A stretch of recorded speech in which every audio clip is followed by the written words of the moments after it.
Imagine standing at the gate, bags checked, boarding pass in hand, and the agent looks up and says, "I'm sorry, you can't board this flight."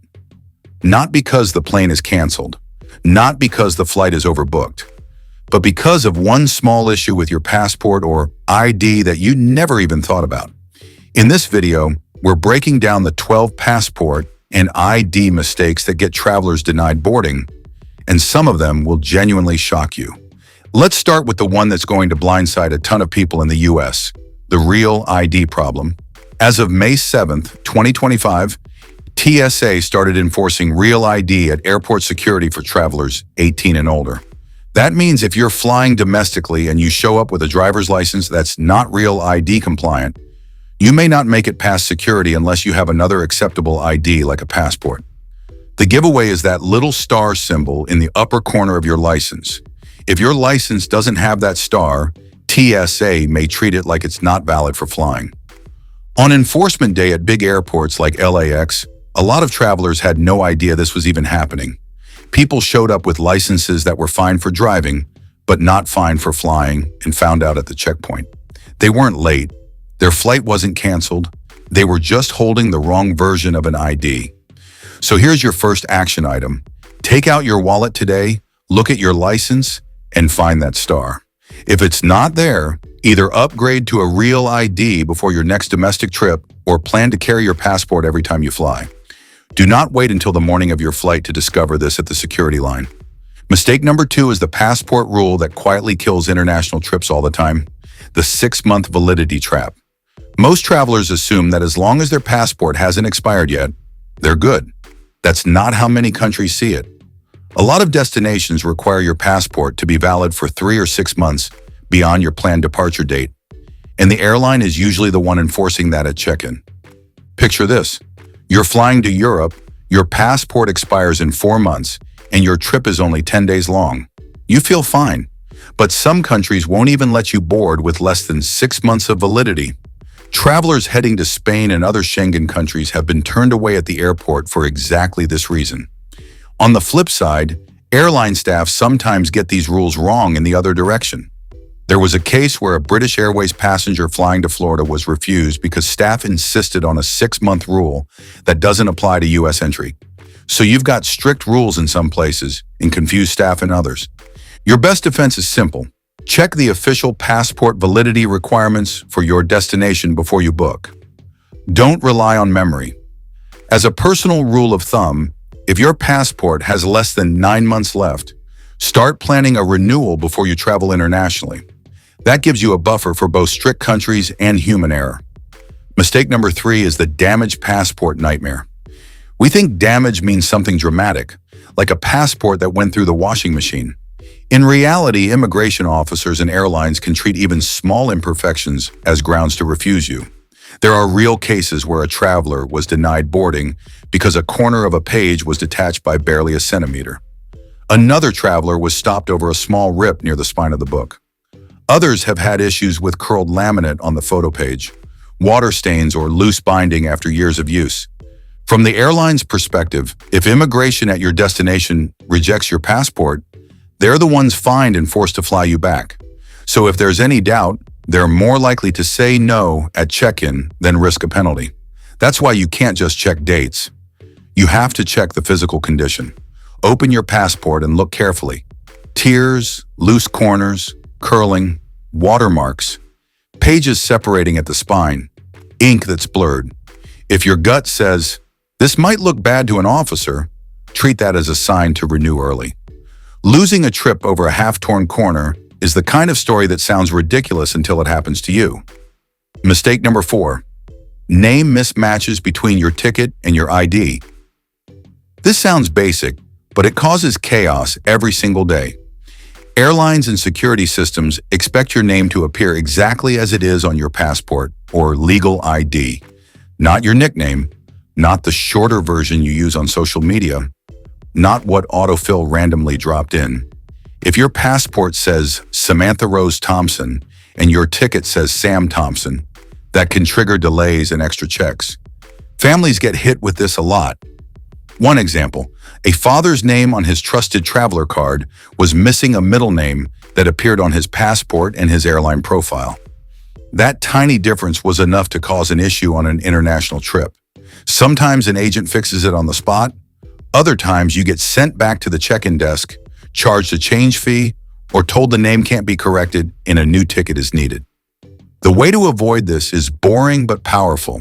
As soon as you book, put your passport and your confirmation side by side and match every detail. First, middle, last name, spelling, order of names, birth date. Catching it days before you fly is usually an easy phone call. Catching it at the airport can mean missing your flight. Mistake number 5 is one that frequent travelers know by heart and new travelers almost never think of: not having enough blank pages. A lot of countries require at least 1 or 2 completely blank visa pages in your passport. Not half empty, not space squeezed around old stamps, fully blank. You might have a passport that's valid for 3 more years, looks perfect physically, and still get denied because you're down to 1 patchy page. Airlines often enforce this rule because, again, if you arrive and immigration says no, it becomes the airline's problem. So before you even buy tickets for an international trip, open your passport and count the blank pages. If you travel a lot and you're under 3 empty pages, it's time to renew. Don't gamble that the officer will be able to squeeze your entry and exit stamps into a sliver of space. If your passport is basically a travel scrapbook full of stamps, that's cool, but don't let it be the reason you're stuck at home. Mistake number 6, expired, missing, or wrong visas and electronic authorizations. This is where people underestimate the complexity. Many travelers assume, I'm only transiting, I don't need a visa. Or, I've been to this country before, so I'm fine. But transit rules vary wildly. Some countries require a transit visa even if you never leave the airport. Others only require it for certain nationalities. Then there are electronic authorizations like ESTA-style approvals for different regions. Those can expire without you realizing it. Airlines run checks before boarding. If the system can't find a valid visa or authorization for your trip, including transit points, they're not going to let you on. They're legally responsible for returning you if you're refused at the border, so they say no at the earliest possible step. The only safe approach is to research visas separately from your flight. Look up your destination and every country you transit through based on your nationality. Check official government or embassy sites, not just blogs or comments. Confirm whether you need a visa, a transit visa, or a digital authorization. Print confirmations or save them offline, and make sure they're valid on the dates you travel. Mistake number 7 is the online passport renewal timing trap. Online renewal sounds convenient. You upload your photo, fill a form, wait for the new passport, done. The catch is what happens to your current passport during that process.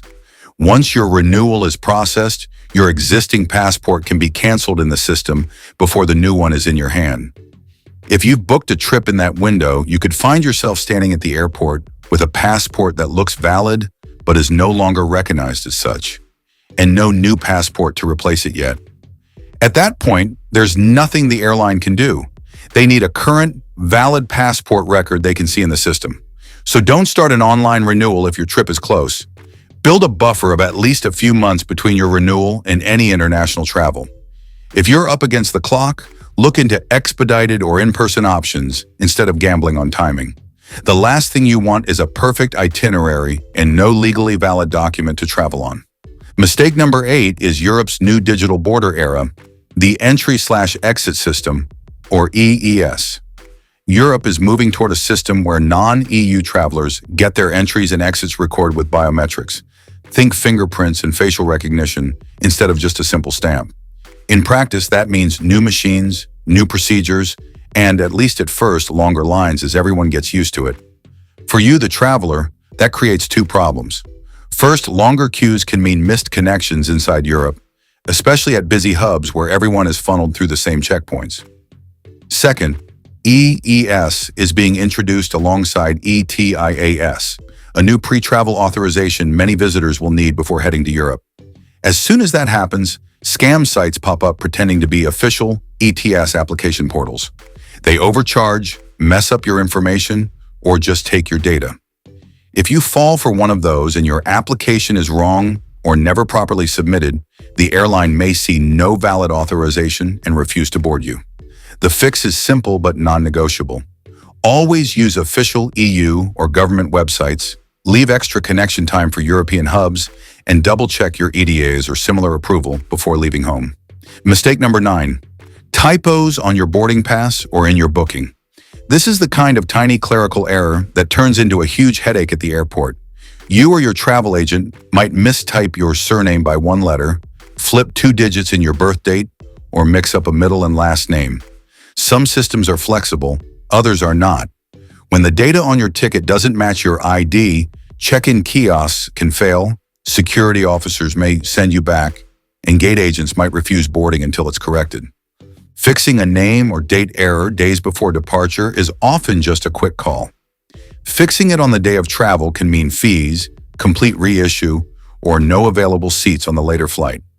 So after you book, don't just screenshot your seat assignment and move on. Read your confirmation email line by line. If you spot any mismatch between what's in that email and what's in your passport, fix it immediately, not at the airport. Mistake number 10 is the passport card trap. In the US, the passport card looks like a compact, convenient alternative to the passport book. It's cheaper, it fits in your wallet, and it says passport on it, so a lot of people assume it's good for flying. It's not, at least not internationally.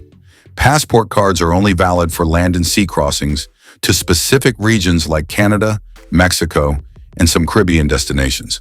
For international flights, that card might as well be a library card. Imagine showing up at the airport for a flight to Cancun or Toronto, proudly presenting your passport card, and the agent has to tell you it's not valid for air travel. At that point, unless you happen to also have your full passport book in your bag, your trip is over before it starts. So if you ever fly internationally, you need the full passport book. Think of the card as a bonus for road trips and cruises, not your primary travel document. Mistake number 11, assuming copies or photos are good enough as ID. In the age of smartphones, a lot of people think, I've got a picture of my passport saved, or I've scanned everything into the cloud. I'll be fine. Those backups are great if you lose your documents and need help from a consulate. They are not valid replacements at the gate. A photocopy of your passport, a PDF on your phone, or a photo in your gallery won't get you through airport immigration systems. The same goes for domestic ID. After real ID enforcement, TSA may sometimes work with you in special cases, but that is not something you can plan around. Airlines flying internationally are even stricter because they carry legal responsibility. If a border officer at your destination refuses you, the airline gets penalized and has to fly you back. They cannot gamble on a screenshot. Always travel with the original physical documents required for your trip and treat digital copies as backup proof, not as a plan A. Mistake number 12 is the big mindset error behind almost all of this, trusting the booking process more than the border rules. We're used to websites catching our mistakes. If you leave a field empty, the form flashes red. If a seat is taken, you get an error. That trains us to think, if I was allowed to book and pay, everything must be okay. But booking systems don't fully check your passport validity, your visas, your real ID status, your blank pages, or the condition of your document. Airlines are happy to sell you a ticket first and deal with document problems later. At the airport, at the gate, when emotions are high and options are limited. And remember, they can be fined for carrying passengers with invalid documents. That means if they discover a problem, they're incentivized to deny boarding, not find creative workarounds for you. That's one reason denied boarding incidents for documentation issues are becoming more common. More rules, more digital systems, and more travelers mistakenly assuming, if the app didn't warn me, I'm fine. So how do you make sure you're not the one standing at the gate hearing, you can't board? Use a quick checklist before every major trip. 1. Check your license for the real ID star, or plan to use your passport for domestic flights. 2. Check your passport expiry date and make sure it meets your destination's validity requirement. Aim for at least 6 months beyond your return date. 3. Inspect your passport for any damage. 4. Compare your ticket to your passport word for word. 5. Count your blank pages. 6. Confirm visas, transit rules, ETIAS or similar approvals, and any new systems like EES. 7. If you're renewing, don't plan trips during the renewal window. Don't let a tiny detail on a piece of paper destroy a $3,000 vacation, a bucket list trip, or a crucial business meeting. Take 5 minutes now to check your documents before you fly, not 5 minutes before boarding when it's too late. And if you want more brutally honest travel warnings, real airport horror stories, and practical checklists that keep you out of trouble, hit subscribe, turn on notifications, and watch the next video so you learn from other people's mistakes, not your own.